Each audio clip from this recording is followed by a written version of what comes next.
नमस्कार. तर आजचा हा व्हिडिओ आहे आम्ही गणपती बाप्पाची पूजा कशी केली. त्याआधी हे आमचे जुने गणपती बाप्पा आहेत. त्यांना त्या आसनावरून आम्ही दुसरीकडे ठेवलं आहे आणि नवीन बाप्पांना तिथे विराजमान केलं आहे. आता हे बघा, नवीन बाप्पा आमचे विराजमान झालेले आहेत. त्यांच्यावरती दूध आणि स्वच्छ पाण्याने अभिषेक करण्यात आला आहे. त्यानंतर त्यांना आम्ही जानवं वाहिलेलं आहे. त्यानंतर आम्ही त्यांना फुलं, हार, त्यानंतर दुर्वा, जास्वंदाचं फूल आणि बाप्पासाठी केलेला फराळ म्हणजेच मोदक ते आम्ही त्यांना दिलेलं आहे.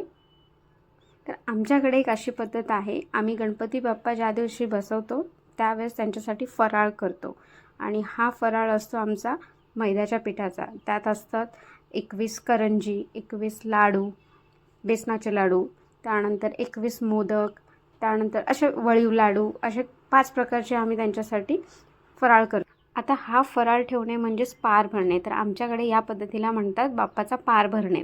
तर त्यामध्ये वळीव लाडू, मोदक, करंजी एकावर एक आम्ही असं रचवतो. जसं तुम्ही बघत असाल बाप्पासमोर आम्ही ते सगळे फराळ एकावर एक रचवतो. आता इथे आमच्याकडे जागा नसल्यामुळे आम्ही असं ठेवतो. तर अशा प्रकारे तुम्ही बघू शकता पार भरून झालेला आहे आणि तो असा दिसतो. तर असं हे एकावर एक रचून गणपती बाप्पासमोर हा पूर्ण नैवेद्य ठेवला जातो. त्यालाच म्हणतात पार भरणे. थँक्यू.